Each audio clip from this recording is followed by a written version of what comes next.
गेला ना त्याच्यावर केस जाऊ दे, पण तुमचे ज्यांनी मारलं त्याच्यावर पण केस होईल. एवढं सोपं नाही.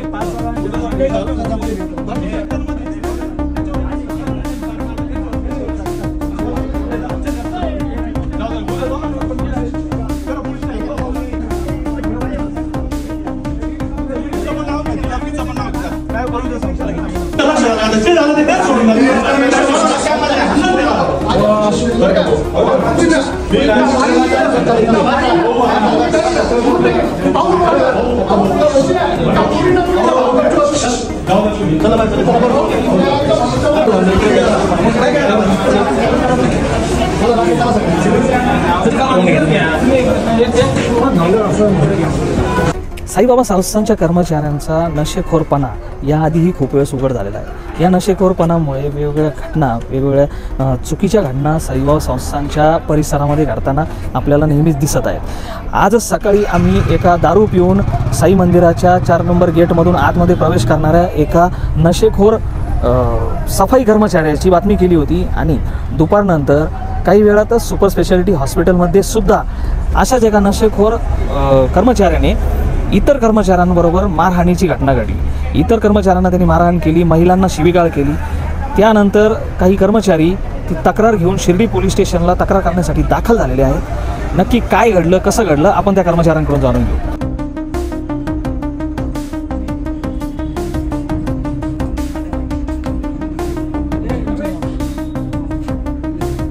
आज वार गुरुवार दिनांक 24/7/2025 रोजी सायंकाळी 9च्या दरम्यान माझी 8 ते 4 ड्युटी, नाईट ड्युटी चालू असताना साईबाबा सुपर हॉस्पिटल येथे GISमधून फोन आला खाली का सदर अनोळखी व्यक्ती दारू पेलेला आहे, दारूच्या नशेमध्ये वरती येऊन कर्मचाऱ्यासंग वादविवाद करत आहे.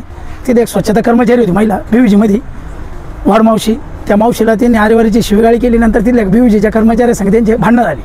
मग आमचे सुरक्षा गार्ड तिथं वरती गेले आणि त्यांना खाली घेऊन येत असताना तर नंतर समजलं का तो कर्मचारीचे, जो व्यक्ती आहे तो दारू पेलेला आणि तो कर्मचारीचे. मग त्या व्यक्तीने सुरुवातीला सुपर हॉस्पिटलच्या मेन गेटमधून दारूच्या नशेमध्ये आतमध्ये गाडी घातली. त्याला तिथून मज्जाव केलेला होता का मध्ये संस्थान कर्मचारी आतमध्ये विदाऊट कर्मचारी गाड्या एंट्री नाही, फक्त ॲम्ब्युलन्स आणि अपघात एमर्जन्सी पेशंट आलं तर गाडी सोडतो.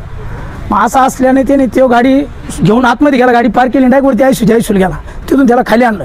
खाली आणले असता त्याला मागच्या बाजूला घेतले असता सुरक्षा रक्षक त्या ठिकाणी शेखरवीर होता. त्या शेखरवीरला त्याने डायरेक्ट बघता क्षणी शेखरवीरला अमानुषपणे मारहाण चालू केली. शेखरवीरला मारत असताना मग त्या बाजूला संदीप काटकर होते, संदीप काटकरच्या बाजूला प्रवीण देवकर होते आणि मी पाठीमागच्या बाजूलाच माझा पॉईंट असल्यामुळे मग मी पण तात्काळ तिथं आलो. तर मग त्याने असं एक करता 3-4 जणांना मारलं. मला देखील मारलेलं आहे सर. हे बघा, हे बघा, कपडे फाडतोड केली. समोरच्याला त्यांनी जवळजवळ 3-4 जणांना त्यांनी कपडे फाडूस्तावर मारलं. त्याला मारलं, मला मारलं. आणि असं करत असताना मग आम्ही त्याला आमच्या सिक्युरिटी ऑफिसमध्ये आणलं. नंतर आमच्यावाले PSI माळी साहेबाला आम्ही कॉन्टॅक्ट केलं, सुरक्षा अधिकाऱ्यांना. आम्ही पहिलं साईबाबा संस्थान कंट्रोलला फोन केला. कंट्रोलला फोन केला असता मग त्यांनी तिथून आमचे गुडगे साहेब फौजी मेजर ते आले. नंतर आमच्याकडे आयरे साहेब आहे ते आले. यादव मामा कोते सुरक्षा अधिकारी ते देखील त्या ठिकाणी उपस्थित झाले. मग आम्हाला माळी साहेबांनी सांगितलं की या ठिकाणी तुम्ही पहिल्यांदा मग त्या गार्डला ज्याला मारलेलं होतं आम्ही पहिला त्याचा फर्स्ट एड केला. त्याला प्रथमोपचारासाठी आम्ही कॅज्युलिटीत घेऊन गेलो. त्याचा स्कॅन वगैरे केला, त्याचा दवाखाना केला. त्यानंतर मग आता आम्ही इथं पोलीस स्टेशनला प्रोसिजरनी कंप्लीट करण्यासाठी आलो. कुठल्याही प्रकारचे फक्त तो दारूच्या नशेमध्ये होता. आज गटर अमावस्या होती. गटर अमावस्याच्या याच्यावर त्याच्या आज तो ड्युटीवर पण नाही, तो ड्युटीवर बी नाही, पण गटर अमावस्या असल्यामुळे तो दारू पेलेला होता. दारूच्या नशेमध्ये याच्या आधीच्या शिपमध्ये जो त्यांचाच कर्मचारी त्याचे काय वाद होते माहिती, त्याने वरती पहिले त्याच्या संघ भांडणं केले त्या BVGच्या कर्मचाऱ्यासंघ. मग मी तिथल्या त्यांच्या सुपरवायझर आहे शरद शिंदे, मी यांच्या कानावर घातलं. शरद शिंदे म्हणले भाऊ तो का आज ड्युटीवर नाही. मला साहेब हा असं झालेलं आहे. त्यांनी आम्हाला म्हणजे तुमच्या सुरक्षा ऑफिसला घ्या, तुमच्या कर्मचाऱ्याला कळवा. मग आम्ही प्रोसिजरने त्यांना कळवलं. एकूण किती कर्मचाऱ्यांना मारले? एकूण याच्यामध्ये एक सुरुवातीला जी BVGची मावशी वरती, त्या मावशीसोबत त्यांनी शिवीगाळ केली. त्या मावशीसोबत शिवीगाळ केल्यानंतर एक BVGचा कर्मचारी त्याच्या संग त्यांनी हुल्लत केली.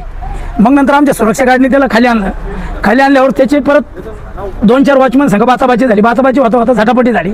झटापटीचं रूपांतर भांडणं मारत झालं. त्याने मग जो समोरून त्याला नुसतं मारहाण आणि हाणामानी चालू केली त्यांनी. असे 4 जण सिस्टर आहे त्यांना देखील शिवीगाळ. हां, सिस्टर म्हणण्यापेक्षा तिथली जी कर्मचारी BVGची मावशी म्हणजे एंट्रीच्या गेटमध्ये आतमध्ये नाही झालं ते आयसीयूच्या समोर तिथं सीसी कॅमेरा फुटेज पण भेटन त्याच्या कोणत्या तो ऑलरेडी पहिलाच मागून त्याचे ऑलरेडी बाहेर काहीतरी वाद झालेले होते सर बाहेर वस्तू मार्क 100%. माझं नाव दुष्यंत आव्हाड.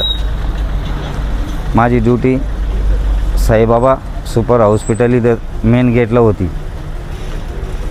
रात्रीचा टाईम होता 8:30 पावणे 9च्या दरम्यान 2 कर्मचारी होते आरोग्य विभागाचे. त्यांनी गाड्यामध्ये घातल्या. त्यांना मी एवढं म्हणलो, बाबा मध्ये गाड्या अलाउड नाही आहे, तुम्ही गाड्या बाहेर लावा. नाव काय होतं कर्मचारी? काय नाव? आकाश आयरे. आणि अजून अमोल काय नाव. ते 2 कर्मचारी मध्ये गाडी घेऊन आले होते. त्यांना मी म्हणलो इथं गाड्या अलाउड नाही आहे, तुम्ही गाड्या बाहेर लावा. तर ते मला म्हणे का 5च मिनिटात आलो, आमचे पेशंट ॲडमिट आहे, लगेच येणार म्हणे आम्ही, त्याच्यामुळे आम्ही मध्ये घातली गाडी, नाही तर घातली नसती. म्हणलं ठीक आहे. मग हे पण म्हणे आमचे काही गार्ड का ते कर्मचारी म्हणे. मग म्हणलं ठीक आहे, या लवकर जाऊन. आल्यानंतर मग एक कर्मचारी आला लवकर, तो गेला मग बाहेर निघून. मग मी त्याला म्हणलं तो कुठे, तो नाही येऊ राहिला. मग त्याच्यानंतर काय तिकडं झालं ते मला काही सांगता येणार नाही, कारण मी गेटवर होतो. अवस्था होती ते पिलेले होते, कशी होती, काय अवस्था होती त्या लोकांची? तर आता ते लांबूनच बोलत होते, त्याच्यामुळे ते मला काय वाटले नाही तसे असे. तर लक्ष्मणवीर, माझी ड्युटी साईबाबा हॉस्पिटल साई कॅज्युलिटीला ड्युटीला होती माझी ड्युटी. तो आला व्यक्ती डायरेक्ट मला मारहाण करायला चालू केली. कोण व्यक्ती होते, कसे होते, कोणत्या अवस्थेत होते? अमोल आहिरे. तो आला आणि डायरेक्ट सुरू केलं त्यांनी मारणं. काय पिलेला होता की नॉर्मल? पिलेल्या अवस्थेत होता. पिलेल्या अवस्थेत होता तो. त्याला एंट्री कशी दिली मध्ये? इंटरनेट तो डायरेक्ट आला आणि लगेच मारहाण सुरू केली. काय अगोदरचं काय भांडण होतं का दोघांचं? भांडण वगैरे काहीच नाही. कसं काय डायरेक्ट मारहाण कसं काय करत? तो डायरेक्ट आला मार नशेत होता का? नशेत होता. नशेत होता. अजून काय काय केलं तिने? कोणाकोणाला मारहाण केली? वरती भांडणं केलं वरती तिने. भांडणं असं कळलं की महिलांना पण तिने काहीतरी हा महिलांना शिवाय दिला. काय कोणत्या म्हणजे कोणत्या डिपार्टमेंटच्या महिला होत्या, कुठं काम करत होत्या? नाव नका सांगू त्यांचं. वरती आणि किती कर्मचाऱ्यांना मारलं ते? 2-4 जण.